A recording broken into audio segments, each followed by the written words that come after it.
Okay, hello all you crazy people out there. My name is Dragonite, and a wee bit of an issue. So I kind of accidentally muted my microphone when I was reading this chapter, and I kind of don't have any commentary for it, so I'm just going to have to read it again in post. And I don't know how well this is going to work out, because I'm obviously going to be trying to read something and not pressing the buttons when I'm done reading it. And I hope I'll be able to pull this off and not screw everything up horribly. But anyway, here we go. Whoops, how clumsy of me. We're trying to do something about all the gods that are running rampant around town, Yuki said as she poked me in the eye with her chopsticks. Ow! My eyes! My eyes! Oh dear. It's true that your hands shake when you don't have enough sugar. Rest assured, I'm not punishing you for living with another woman in your home. Yuki-sama, I find that hard to believe when you haven't even tried to eat anything with your chopsticks. You just went straight for me. I was tearing badly, but at least I hadn't lost my vision. Dude, I think you better get on your knees and beg for forgiveness. You've got a good point. I see you're both speaking as if I'm the bad guy here. Masaki, say ah. Yuki held her kimono sleeve with one hand while she gracefully picked up the mouthful of pickles with her chopsticks. I obediently opened my mouth. Grr! Her Naginata practices must have been paying off. With great precision, she stabbed the chopsticks, pickles and all, into the back of my throat. I don't know if I pronounced that right. I rolled around in agony. Boy, you got her angry this time, Sine chirped as she poured herself a cup of tea for herself. Day by day, I was losing sympathy for my friends. I'll go buy some drinks. Kohai stood up. Whoops, I slipped. Ow! He stepped on me. Happy? Good job, Kohai. Yuki passed him a few coins. Woohoo! Maybe I'll treat myself to some more of the expensive drinks today. He walked out whistling. I cursed him as he left. I think you're all going too far, but fine, I grumbled as I got up. Ugh. Mizuho rolled her eyes. What are you doing? Just getting into the usual position of punishment. That picture.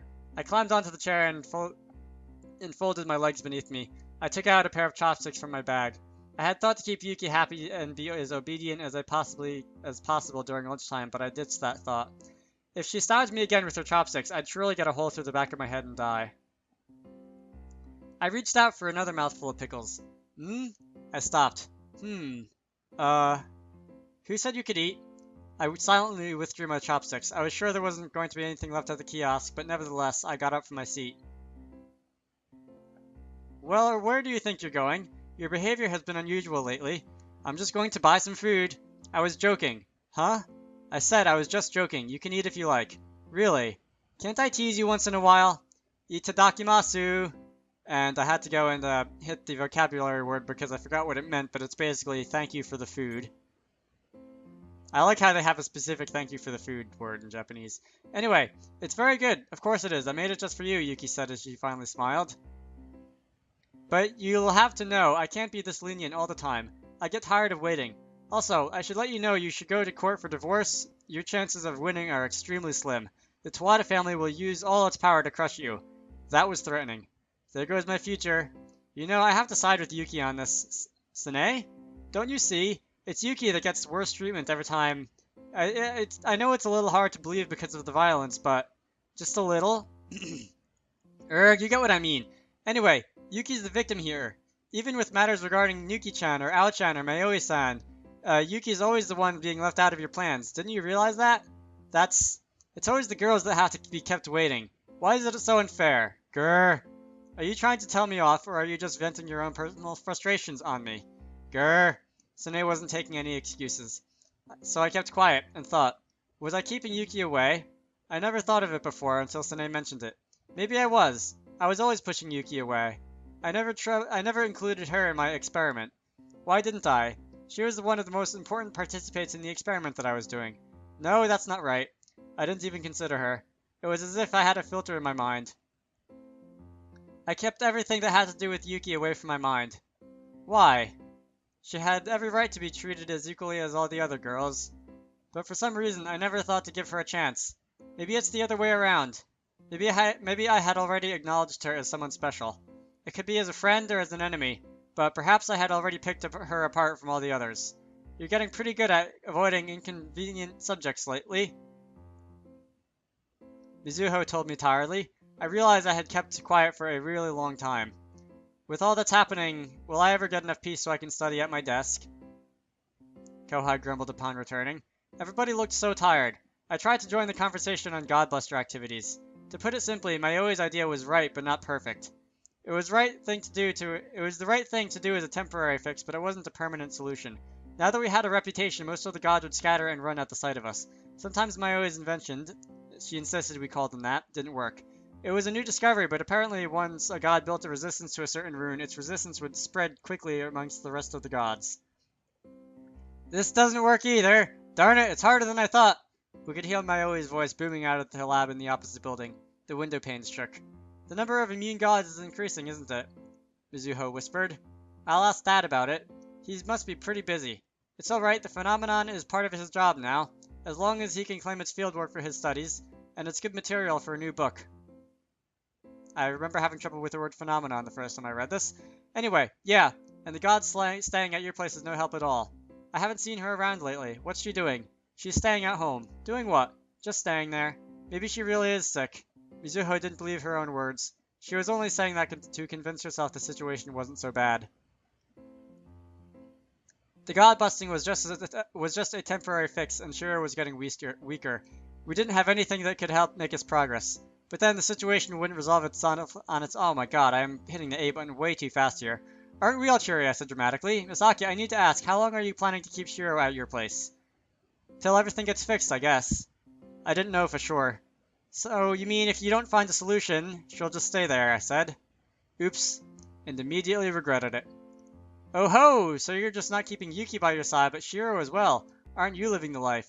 I thought I was acting in good cause when I offered Shiro a place in my home. Is Nuki still sleeping in your bed? No, she's giving up creeping into my bed. I'm pretty good at escaping now, to the point where I think I could work those skills into some sort of Houdini magic trick. Shing. Really? I looked around, hoping to find something. Good luck. Adios, amigos. Stay strong. I regret to inform you that Masaki Konno will destruct in 5 seconds. I said robotically. Hehehe. I tried to laugh. But Kubikirimaru's blade came down on me so fast I never finished. My life flashed before my eyes, and I watched Yuki swing up her naginata. It was surreal. Everything looked as if it was in slow motion. I could see everybody smiling pitifully at me, while they returned to their lunch, the cold-hearted assholes. Ugh. Oh, never mind. My body flew backwards as she struck me. You jerk, is it just me or is there no music playing here? I feel like there should be music playing here. Why is there no music playing here? Anyway. I missed that last line. I pulled the trigger. We are now on the streets again. That's so unfair, you're using a gun. Okay, now I hear music playing. Haven't you learned anything about love and peace from the music humans make? The rubber band missed the target. The god I was trying to hit was shaped like a clump of headphones and a music player. Most of the younger gods looked funny, and didn't take a human form. Maybe because they were shaped more closely to what they represented. It's fair, because I don't have any superpowers like you do. I pulled the trigger again. Never mind the bulla. The god fell over and passed out without finishing its screams. What exactly is that like, chopped off version of bulla? It's not like bollocks, because that would be B-O-L-L-U. Oh, B-U. Never mind. Phew, got you. Something kicked me in the back. I fell face down on the asphalt. I got up immediately. I am against abuse. You guys are the ones abusing this land. I rubbed my scratched forehead. The god that confronted me had a metallic body with several numbers running down its shiny surface. Some kind of computer. I thought maybe it was the god of calculators, but then it had a knapsack on its back that looked horribly out of place. Let's talk about rights. Well, that sounds interesting. I am not talking about rights. It read my thoughts. If you are trying to claim any right to this land, I'm pretty sure we'll end in chaos from what I've seen so far. The game is over once you give it up. Haven't you read that manga about basketball? It's very good. I have not read that manga about basketball, so I would not know. Where do you get information like that? P2P. That's criminal. I simply took what was available. I see we need to discuss copyright, right. I mean, peer-to-peer isn't illegal, it's just what you share on it that's illegal. Right? Anyway, moving on. I slowly backed away from the god. It looked like it was malfunctioning. It opened and closed its mouth continuously while it reached into its knapsack and pulled out a disc. I cannot find the appropriate vocabulary. Please wait while I read floppy disk number 1004. No, I won't. I pulled the trigger. Blue screen. The calculator god fell on top of the music player god, just assuming that they are gods. A load of floppy disks scattered on the ground from the open knapsack. You need to update your hardware, I shook my head sadly at it. That was close. My forehead was bleeding a little. I suppose the newer gods have more to do with technology. That's your concern? Whoa. My eardrums almost popped.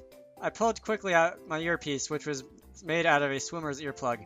It was another one of my always inventions so we could communicate with each other easily. What do you mean, update your hardware? No time to discuss the advance of technology. Move your hands. There was a string attached to my earpiece, and dangling on it on the end was another earpiece that acted as a transmitter. It reminded me of the tin can telephones we played with as kids. Admittedly, I never got one of those to work. I am a failure of an engineer. Anyway, Miss Mizuho Toyama, I really think you need to stop eavesdropping at every chance you get. Hit the A button, thanks. But that's my life.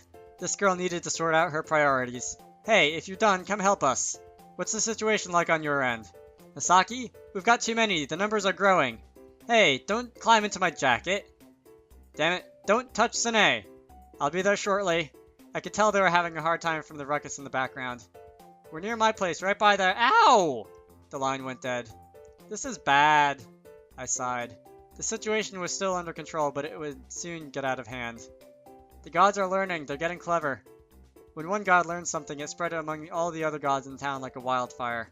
If the pranks remained harmless, it would be alright, but... Oh no. System recovered.